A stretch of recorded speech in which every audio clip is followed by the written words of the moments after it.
सुनेत्राताई पवार गप्प बसतील असं नाही आहे, त्या गप्प दिसतायत, परंतु त्या पण आता मुरब्बी राजकारणी आहेतच.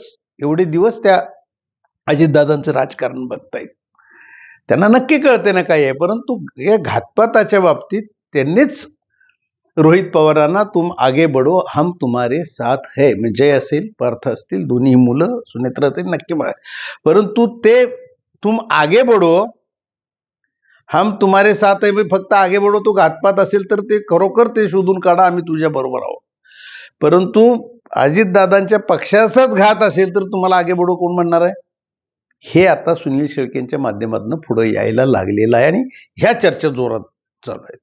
कारण तटकरे आणि प्रफुल्ल पटेल हे पण काही गप बसणारे नेते नाही आहेत, त्यांचा सुद्धा पक्षासाठी त्याग असणारच आहे ना, हे बोलतायत ना आता ते. मग हे तुम्ही मराठा आणि ओबीसी हे असले वाद रोहित पवारांना तिथं आणून पवार साहेबांनी हे काही सांगितले का? रोहित पवारांना पुढे केले हे जगजाहीर आहे. आता घातपाताचा शोध झालाच पाहिजे, पवार साहेबांनी पुढे केलंय. कारण दिल्लीमध्ये त्यांच्याच बंगल्यात ह्या बैठका प्रेस कॉन्फरन्स होत आहेत ना रोहित पवारांच्या.